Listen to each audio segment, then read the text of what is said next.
Olá a todos, bem-vindos a mais um curso do Unity, né? Criando jogos 2D com Unity. Eu sou o Felipe e nós iremos ver hoje um pouco sobre a introdução de sprites, inputs, né? Comandos de entrada, colliders, rigid bodies e vamos implementar algumas coisas, alguns módulos no nosso projeto, certo? Ah, Introdução às sprites, né? Primeiramente, o que são sprites? Sprites, elas são imagens 2D e com imagem, aquela noção que nós temos mais padrão de imagem, como PNG, BMP, JPEG, enfim, esses tipos de arquivos. E eles contêm informações visuais que caracterizam elementos do nosso jogo, certo? Então, por exemplo, aqui nós temos personagens, efeitos, cenários, enfim. A gente pode ter tudo ser representado como sprite, né? Quando estamos trabalhando no contexto 2D. E a ideia é que a gente importe essas imagens que representam nossos sprites no Unity, né, certo? Aqui eu coloquei alguns formatos de imagem que o Unity aceita, existem mais além desses, aqui foi os que eu achei mais interessantes, mas vocês podem ver, se precisarem de algum formato muito específico, na documentação do próprio Unity.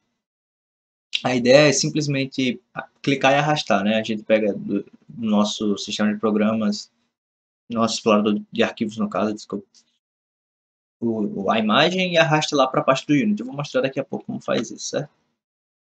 E após nós importarmos o Unity, a gente simplesmente arrasta para a cena e já podemos usar sem nenhum problema, tá? Então eu vou mostrar aqui no Unity. Vocês podem abrir o Unity de vocês, aqui meu Unity Hub. Eu vou criar um novo projeto aqui, certo? E eu vou criar um projeto 2D. E esse projeto aqui que eu estou criando, ele já vai servir mais para as implementações do jogo de fato que a gente vai implementar no decorrer do curso, certo? Então recomendo fazerem o mesmo. Vou criar aqui como... Vocês podem colocar o nome que vocês quiserem. Eu vou colocar como Criando Jogos com Unity 2D. Esse aqui vai ser o nome do meu projeto. Vou colocar nesse arquivo, nesse diretório. Vocês escolhem lá um diretório de arquivos que vocês quiserem, tá? E é isso. Vou criar aqui. Isso aqui costuma levar um pouco de tempo. Então vou cortar aqui para vocês não perderem muito tempo. Pronto, o projeto foi criado. E assim que nós criamos o projeto, como vocês podem ver, nós vamos ter aqui nessa parte de projeto apenas uma pasta com as cenas e um arquivo da cena, tudo bem? Eu gosto de utilizar esse layout aqui, eu coloco o layout 2x3, certo? E normalmente arrasto o projeto aqui para baixo. Essa é a forma como eu prefiro organizar meu projeto. Mas vocês veem como vocês acham mais interessante, certo? Todavia nós vamos utilizar principalmente essas duas partes aqui, mas tudo bem. Então eu vou adicionar aqui uns elementos na cena. Eu gosto de organizar meus arquivos no Unity seguindo uma certa lógica, tá? Então vou criar aqui uma pasta de sprites, certo? E dentro dessa pasta de sprites eu vou colocar aqui uma pasta chamada chips, que seriam naves nesse caso. No caso a gente vai desenvolver inicialmente um jogo de nave, certo? Aqueles space shooters que a gente vê a nave de cima. E posteriormente, em outro momento do curso, nós vamos desenvolver um jogo de plataforma, então isso aqui também vai impactar um pouco, mas vamos lá. Então, eu estou com o meu explorador de arquivos aqui, certo? Tem esse explorador de arquivos aqui. Vou simplesmente clicar e arrastar aqui para dentro. Vocês veem que está aqui o arquivo já, certo? Vou colocar o enemy também. Deixa eu só alterar. Por algum motivo ficou com esse underline, tá?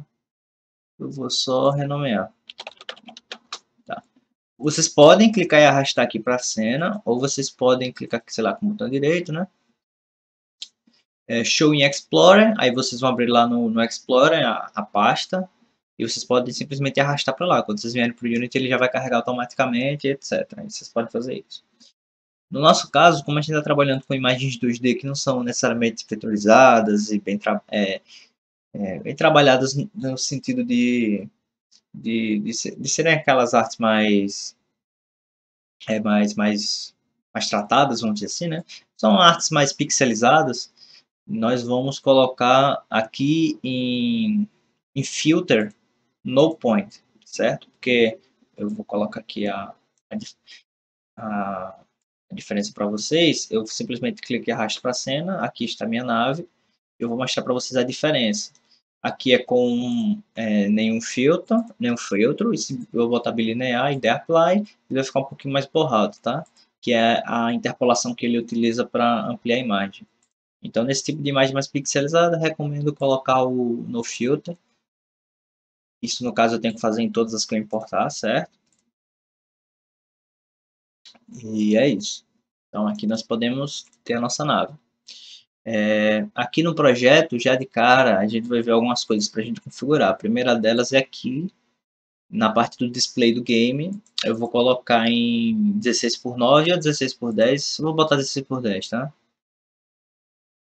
Beleza. Acho que isso aqui já tá bom. Display, ok. Escala deixei o mesmo. E é isso. Aqui nós temos um nosso objeto, certo? Nós podemos mover ele pela cena. E ao mover, vocês veem que essas operações estão sendo alteradas, né? Que é o transform. Então, já é uma dica de como a gente vai fazer algumas coisas daqui para frente. Mas vamos voltar para então é assim que nós importamos os sprites. Agora nós vamos falar dos comandos de entrada, certo?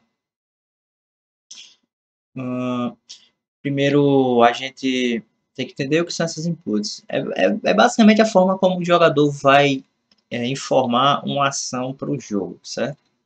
As formas que o Unity já dá suporte por default são por teclado e mouse, os joysticks, né, de Xbox, PlayStation 4. Eu imagino que talvez de PlayStation 5 eventualmente já nas versões posteriores, mas quando a gente está gravando ainda não tem, certo? Então, só tome cuidado com isso. E touchscreen, dispositivos mobile também por default ele já funciona. Até quando a gente for mostrar a exportação, vocês escolherem mobile e tal, vocês vão poder testar. Enfim, ele já tem algumas facilidades lá. Existem extensões, né, na Asset Store relacionadas às entradas a inputs no geral, que é até recomendável em projetos mais grandes vocês utilizarem. Tem várias de graça na Asset Store, no próprio Unity já tem incorporado, então depois é bom vocês darem uma olhadinha, mas o padrão já resolve o nosso problema tranquilamente. Aí o gerenciamento é feito pelo Input Manager, que é, né, uma classe lá do Unity. A gente pode alterar as nossas configurações de input em Edit Project Settings, certo? Então vou mostrar aqui para vocês rapidamente. Vamos ter aqui Edit, Project Settings, e aqui em Input. Eu acho que é em Input, cadê? Input Manager, está aqui. Aí nós temos esses axes. Esses axes são, vamos dizer, botões virtuais. Na verdade, eles são um pouco mais abstratos. Eles representam uma ação, né? Então, por exemplo, esse axis se chama horizontal e ele é afetado, no caso, pelas aquelas teclas direcionais, as setinhas, né? Para a esquerda e para a direita, ou A e D, né? O WSD, no caso. Enfim, tem algumas configurações. Aqui já tem configurações para teclado e mouse, se vocês quiserem, esse tipo de coisa. A gente pode trabalhar dessa forma, que tem os axes. Se vocês quiserem adicionar mais, vocês aumentam o tamanho da lista e adicionam mais. Tá? Mas a ideia é essa. Aí no caso, os que eu expliquei são esses virtuais axes. Aí tem as keys, que são teclas do teclado, e button, que são botões de um joystick. A única diferença de key para botão é essa. A captura ela é feita por esses métodos. Get key, get button, get touch, get mouse button, get axis roll, enfim. Estou listando aqui, mas a gente vai utilizar na prática, vocês vão entender mais claramente. E é isso. Antes de trabalharmos com esses inputs, eu vou falar um pouco logo dos colliders, esse tipo de coisa, para a gente já colocar tudo em prática de uma vez, porque fica mais fácil de visualizar, certo? Então, os colliders, eles são, vamos dizer, entidades não visíveis no seu jogo, elas não vão ficar visíveis a não ser em depuração, se vocês quiserem. e eles servem para impor limites físicos nos seus sprites, nos seus desenhos, nos seus modelos 3D. Então, por exemplo, aqui foi colocado um collider chamado Box Collider, que é uma caixa, né? Nesse caso um paralelepípedo, mas ele é chamado de Box Collider. Outro Box Collider, Box Collider, Box Collider e um Capsule Collider, certo? É um colisor de cápsula. É tipo um cilindro, mas, enfim, ele tem essas coisas arredondadas aqui, essas semisferas. Isso aqui são colliders 3D, esse aqui collider 2D. Tem essa distinção muito clara no Unity, certo? Cuidado quando for usar um collider, se você vai usar um 2D ou não. E a ideia é que eles delimitem, né, o espaço daquele sprite para que ele consiga ser detectado em colisões, esse tratamento. No caso, a gente tem esses colliders, os 2D. Todos os colliders 2D vão terminar com 2D no final, então para não ter erro. E se não tiver 2D no final, um collider 3D, certo? No caso, Box Collider 2D seria basicamente um quadrado, Capsule seria uma cápsula 2D, Circle é um círculo, aí Composite ele já cria algumas formas mais bem elaboradas, né? O Edge Collider é para arestas, coisas mais finas, Polygon ele cria polígonos convexos, e o Tilemap ele é um colisor que a gente vai usar mais adiante, quando estiver trabalhando na parte da plataforma, inclusive. Mas ele é um colisor que serve para o tilemap, que é uma forma de criar cenários 2D no Unity. Aí nós temos o Box Collider, que é um paralelepípedo, o Capsule, que é uma cápsula, o Mesh, que é um cálculo que o próprio Unity faz para tentar criar eu acredito que eu possa chamar de poliedro convexo, algo do tipo. Mas enfim, ele tenta criar uma otimização num modelo complexo, simplificando a sua geometria e impondo limites lá. Não é aconselhável utilizar muitos mesh colliders, eles são um pouco custosos, então evite sempre que possível, mas se não puder evitar, obviamente vai usar. Sphere Collider é uma esfera, Terrain é um collider para terreno, e o El é um collider um pouco mais específico. Enfim, para ter mais detalhes de cada um desses colliders, é bom olharem na documentação do Unity, tá? Mas a ideia é essa que eu falei das colisões. E esses colliders eles também impõem alguns eventos interessantes que a gente pode utilizar. Por exemplo, um collider enter quer dizer que eu vou sobrescrever esse método na minha classe que deriva monoBehavior. No caso, qualquer meu script que é qualquer componente, vamos dizer assim, eu posso colocar esse um collider enter. Obviamente ele tem que ter um colisor acoplado também. E a gente pode adicionar eventos, por exemplo, eu posso colocar um colisor no meu jogador, colocar um collider enter, então quando ele colidir com alguma coisa, eu vou verificar se essa alguma coisa que ele colidiu, por exemplo, é um inimigo. E aí ele seria penalizado em seus estados por esse motivo ou não. Então a gente pode trabalhar nesse sentido. Tá? Então vamos lá, vamos implementar agora o cenário do nosso jogo de nave e em seguida nós vamos falar dos rigid bodies, tá bom? Então vamos lá. Aqui nós temos as naves. Eu vou ir adicionando alguns elementos aqui ao jogo, tá? Então, vou criar aqui... Eu já vou adicionar alguns elementos que a gente nem necessariamente vai utilizar agora, mas eu já vou ir colocando aqui, tá? No projeto. Isso aqui eu vou colocar os projéteis do jogo.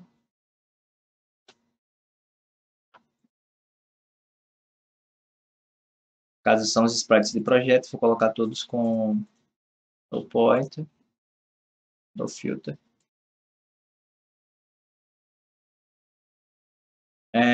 Esses arquivos a gente vai disponibilizar, enfim, provavelmente na descrição, em alguns dos slides vai ter um link com a pasta onde vocês vão poder baixar esses sprites, tá? Então, se vocês não acharem nenhum sprite que vocês queiram adicionar no projeto de vocês, na personalização que vocês vão poder fazer, obviamente, aí vocês podem utilizar os nossos. Fica a critério mesmo de quem está fazendo. Eu vou colocar agora um space background.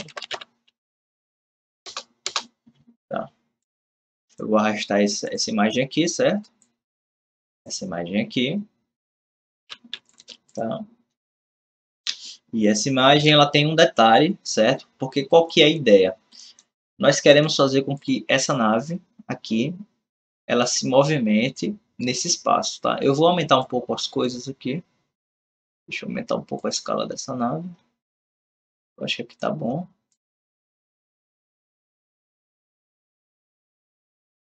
Isso aqui eu vou aumentar também.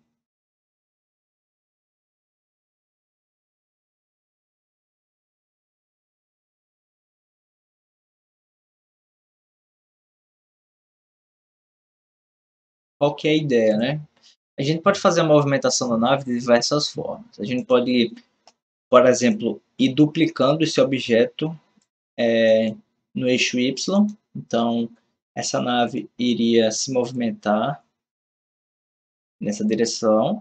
A câmera ia acompanhar ela. E quando a câmera chegasse nesse ponto em que ela não está vendo muita coisa aqui, mais ou menos, né?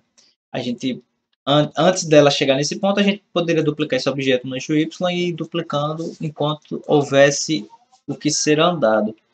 Mas o jeito mais simples para a gente fazer e mais eficiente de fazer isso é o seguinte: a gente pode, na verdade, não mover a nave, então ela parada aqui é como se ela ainda estivesse movendo, e fazer alguma forma desse cenário se mover sozinho. Só que quando ele chegar aqui, ele tem que repetir. Então a gente faria um loop nesse cenário para gerar essa ideia de movimento. A forma mais fácil que a gente tem para fazer isso é utilizando o seguinte: a gente vai criar um material, certo? Isso vai ficar mais claro. A gente vai criar aqui um material, tá? Ah, na verdade, eu vou botar isso aqui no plural, porque são vários materiais, não só isso. Mas o que a gente vai utilizar de fato é só um material, que é o do background. Vou chamar de space background. Vou adicionar esse material aqui nesse objeto, e ele vai ficar assim meio bagunçado ainda, que eu ainda vou configurar. Vou colocar aqui em Unlit Texture. Em Texture eu vou colocar isso aqui, tá? Aí vocês vão observar uma coisa, que se eu mexer aqui em Tiling no eixo Y, ele vai sendo alterado, certo? Só que faltou uma configuração aqui. Eles vão lá no sprite de vocês, do background, vocês vão colocar aqui Repeat in Rape Mode. Acho que já tá bom. Se vocês quiserem colocar no filtro, tá ok, mas eu vou botar em bilinear mesmo, porque eu não acho que tá tendo nenhum problema por esse motivo.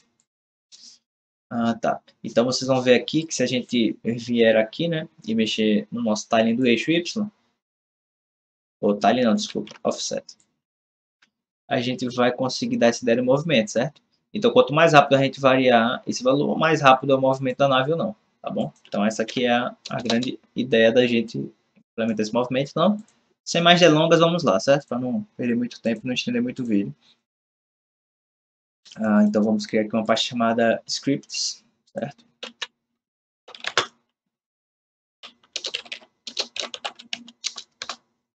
E vamos criar uma pasta chamada... só um minuto. Tá. Eu gosto de dividir de alguma forma meus scripts. Eu vou colocar aqui actors. Actors são... Vou levar em consideração que são entidades que têm interações entre elas. Inimigos, jogador, enfim, esse tipo de coisa. Em projetos maiores eu gosto de criar uma pasta para os scripts de câmera, certo? E eu também gosto de criar para adicionais, certo? Eu vou chamar de environment nesse caso. Aí vocês podem chamar do que vocês acharem melhor. E aqui é que eu vou criar esse efeito. Esse efeito a gente costuma chamar de Parallax Scroller. Eu vou criar aqui Parallax Scroller.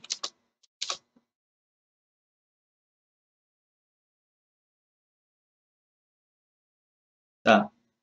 Eu tô abrindo aqui no Visual Studio, mas ele é bem parecido com o Visual Code, então não vai fazer muita diferença não. Vocês, vocês podem usar o Visual Code se vocês preferirem, tá? Mas é isso aí. Eu abri aqui já o documento. Nós temos o nosso script, tá bom? E só um minutinho. A gente vai fazer o algoritmo. Eu vou copiar ele, certo? Porque ele é bem simples. Então, vai ser fácil de explicar sem a gente não perder muito tempo. O algoritmo ele vai seguir a seguinte fórmula, né? A gente vai ter um vetor que vai controlar a velocidade no eixo x e no eixo y. Então, a gente pode generalizar esse parallax scroller para tanto vertical quanto horizontal. A gente vai ter que ter esse elemento renderer, chamado back, que vai ser o material da gente, tá? E esse material ele vai ter uma propriedade chamada offset. Na verdade, não vai ser exatamente material, né? Vai ser um componente de renderização, que é o sprite render. Render é uma classe pi dessa sprite render, e portanto aqui a gente está usando a ideia de polimorfismo. E a gente vai acessar o material desse renderer. E depois de acessar o material, a gente vai acessar o offset lá que eu mostrei para vocês. Como esse offset já é um vector 2, então a gente vai só incrementar o nosso vector 2, que é o speed. O offset aqui, né? Esse offset vai ser o nosso vetor de velocidade vezes time dot delta time. O que é time dot delta time?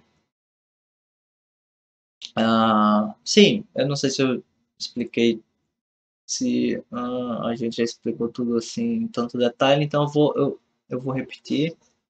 No caso, o vector 2 vai ser um vetor de 2 dimensões, vector 3 de 3, enfim, essa aqui é a ideia.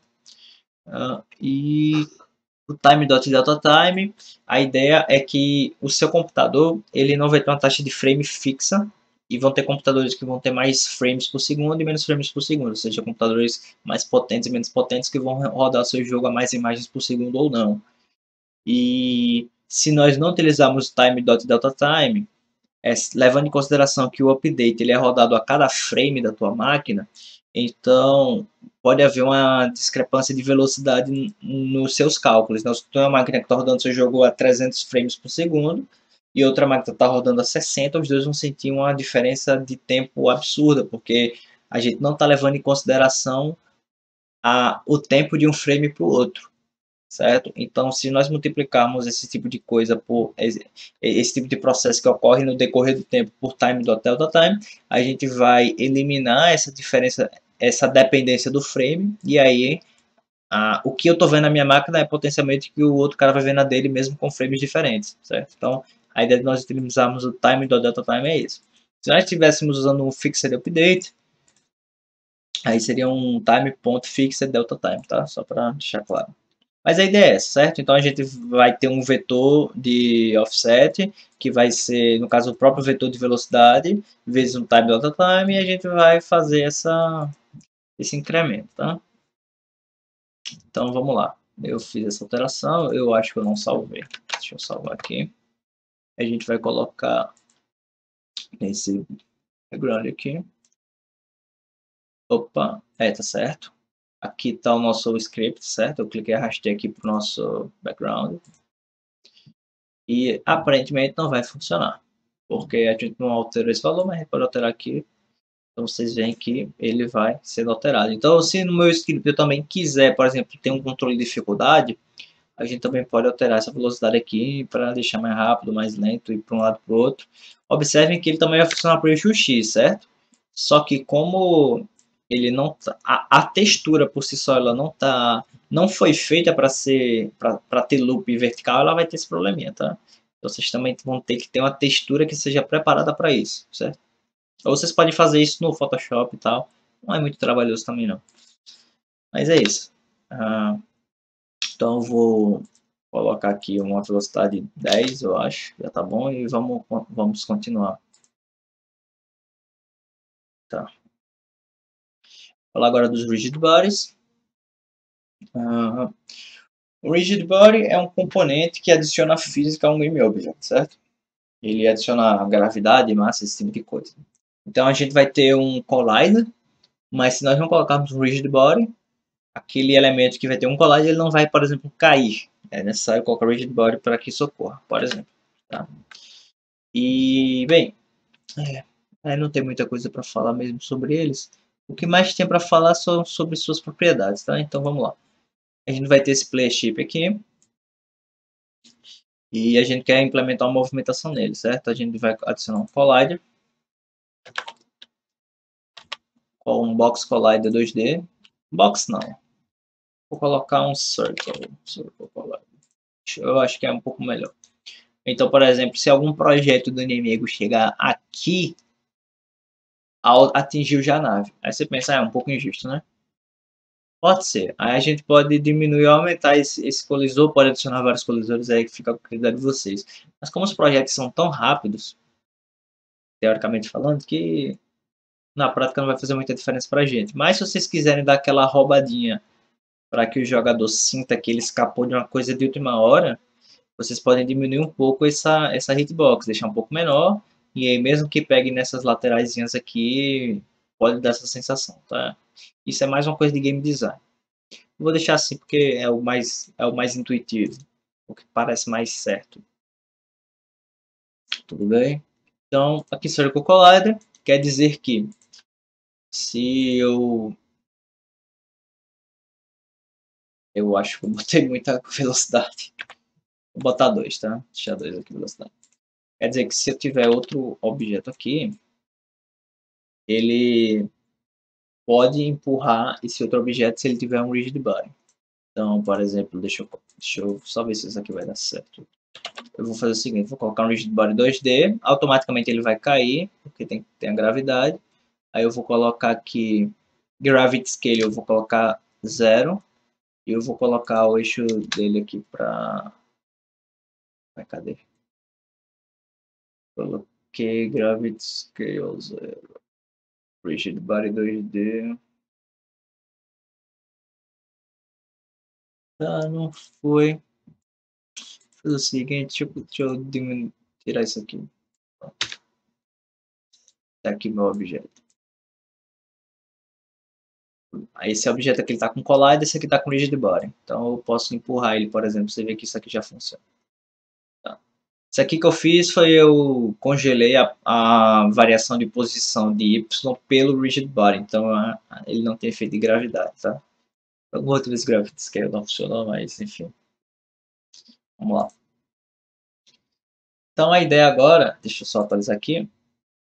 A ideia agora é adicionar uma movimentação simples dessa nave, nada muito complexo também. A gente vai melhorar ela na próxima aula. Então vamos lá. Eu vou criar um script lá em Actors. Vou chamar de Playership.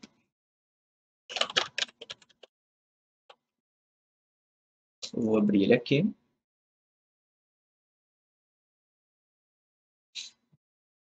Tá, esse script é um pouquinho maior, certo? Então eu vou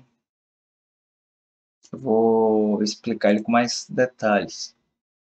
Mas antes, eu quero só que vocês coloquem um script no código de vocês, que é o seguinte,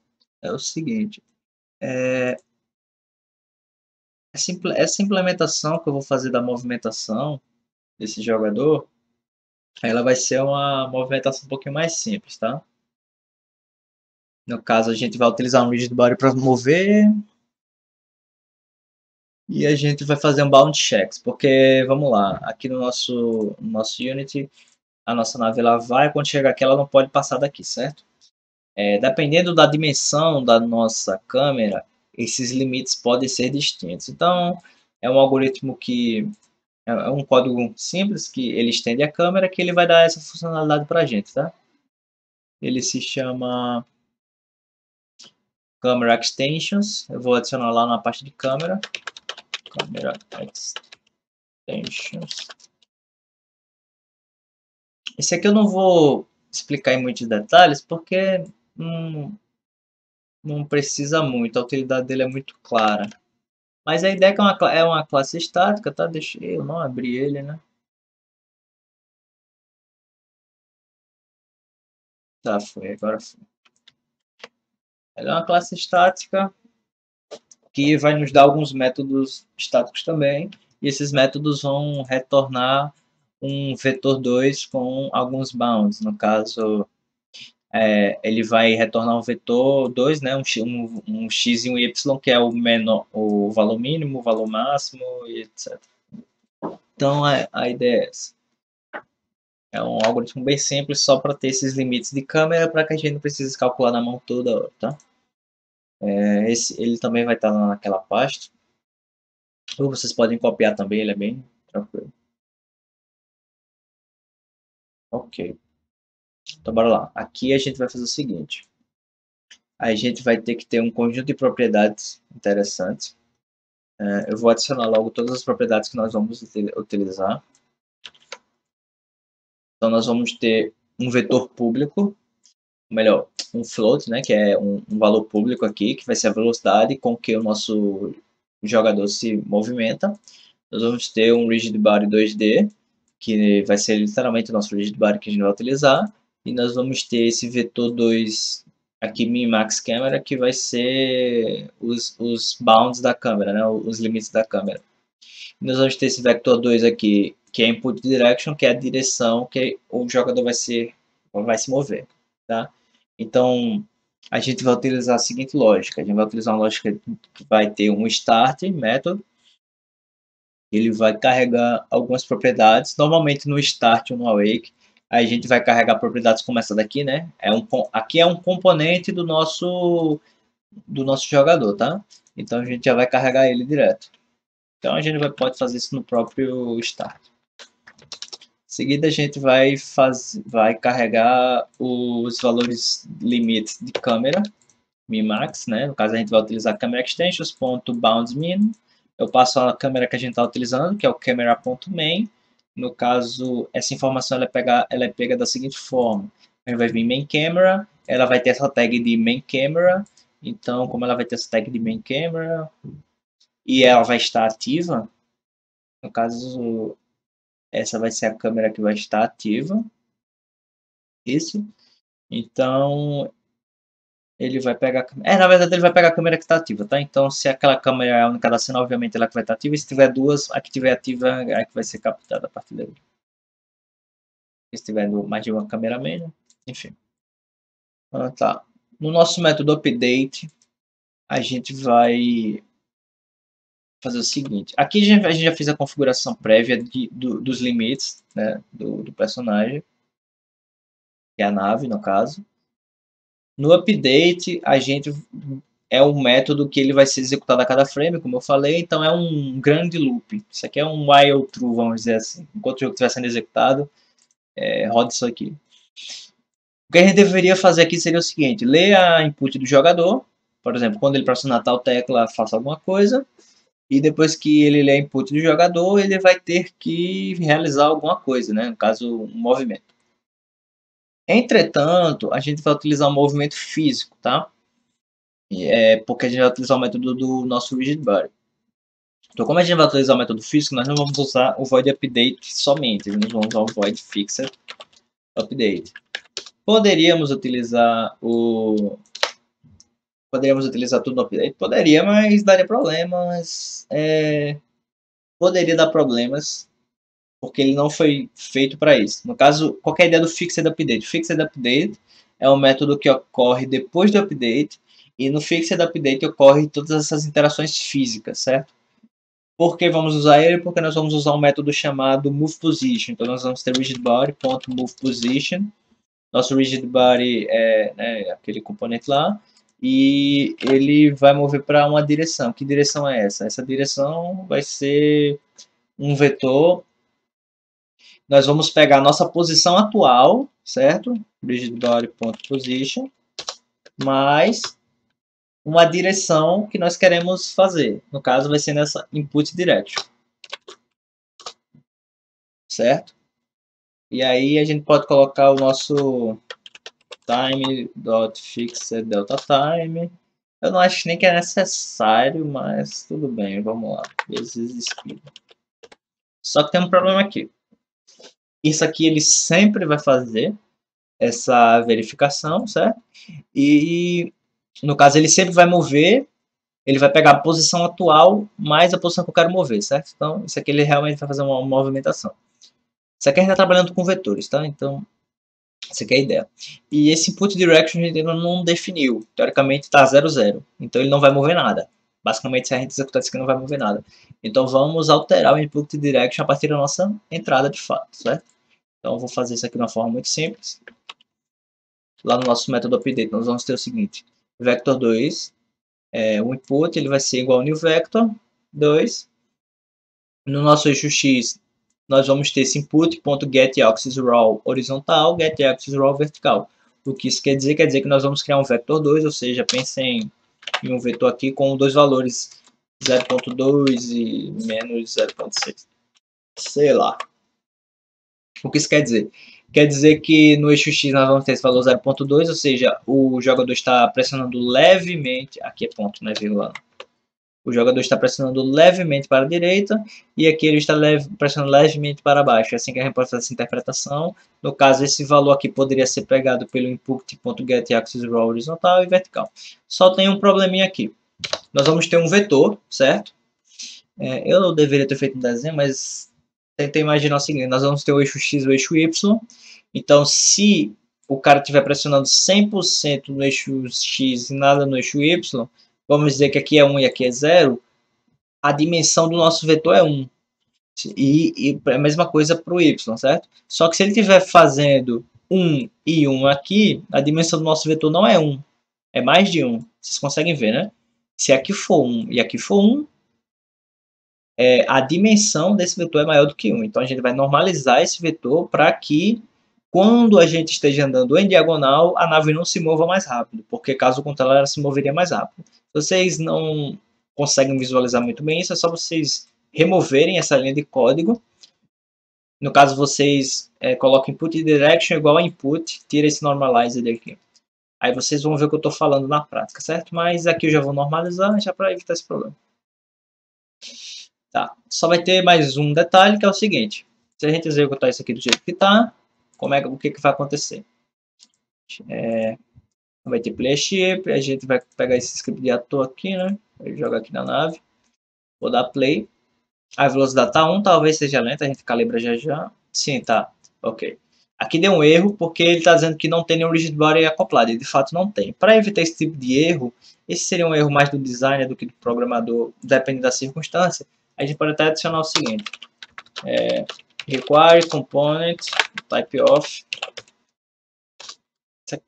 rigid body 2D. Se a gente colocar isso aqui, esse nosso script necessariamente já vai adicionar um próprio rigid body, tá? Deixa eu remover ele e adicionar de novo para vocês verem.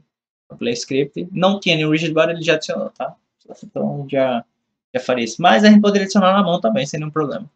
Eu vou fazer o seguinte: eu vou colocar um freeze position y, tá? Para não ser afetado por gravidade, eu acho que é mais prático. E é isso. Tá? Então aqui eu estou mexendo a tecla D, ele está indo para a direita, a tecla A para a esquerda. Tá, não dá para fazer isso, porque senão ele não vai mover nem para cima nem para baixo. Então deixa eu colocar aqui em 0. Agora deu certo. Tudo bem. É isso. Deixa eu colocar aqui. Colocar aqui, beleza. Sempre para não ser afetado por gravidade. E aqui na velocidade eu vou colocar 10, tá? Ok. Vocês podem calibrar a velocidade, tá? Tá bem rápido. Eu acho que tá muito rápido. 5, talvez. A 5 tá mais interessante até. Só que se eu vir para cá, ó, a nave tá sumindo. Eu não quero que socorra. Eu tenho algumas formas de fazer isso. Uma dessas formas é fazer o seguinte: posso colocar um objeto qualquer, create empty, qualquer objeto aqui, em qualquer posição.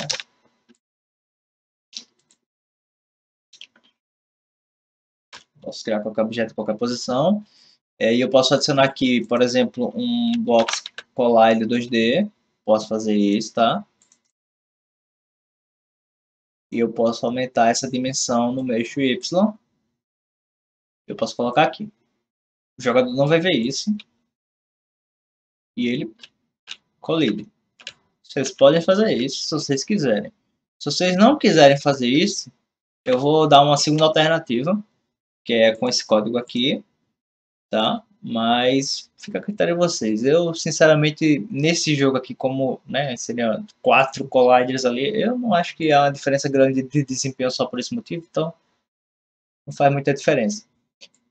Para não utilizar isso, a gente pode fazer o seguinte: a gente cria esse método chamado bound checks. A ideia é literalmente ver se a dimensão, a input, no caso o comando para onde eu quero mover minha nave, vai me levar a uma coordenada que é fora dos limites da câmera. A ideia desse código é isso. Então a única coisa que eu vou fazer é isso aqui: if bound checks, que é esse método que eu criei aqui, passando por parâmetro o meu input direction.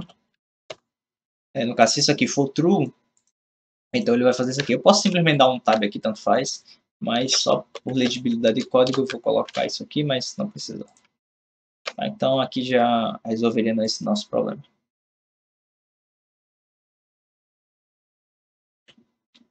Tá? Então ele vem até aqui, não vai mais. E é isso, certo? Então a gente já terminou de implementar. Eu acredito que seja o principal de hoje é esse, desse vídeo é isso. Eu vou só ajeitar algumas coisinhas aqui na hierarquia. Eu particularmente gosto de organizar meu jogo da seguinte forma: colocar minhas câmeras. Eu gosto de fazer o seguinte: eu crio um game object sem nada, certo? E eu coloco ele no zero mesmo. Esqueci de câmeras. Eu vou copiar algum deles aqui, já que está configuradinho. E vou colocar todas as minhas câmeras aqui. Nesse jogo só tem um, eu vou colocar um. Aí aqui eu vou colocar meus actors. Nesse caso é o playship. É que eu vou colocar meu environment. Isso aqui eu gosto de organizar meu jogo numa estrutura hierárquica desse jeito, porque quando começa a escalar muito o projeto, né, aí essa organização vai facilitar muito a nossa vida. Beleza? Eu acho que é isso. Deixa eu ver se tem mais alguma coisa. Tá, já implementei o cenário, implementei a nave. É isso. Na próxima aula a gente vai implementar alguns disparos e projetos na nave. E até mais, pessoal.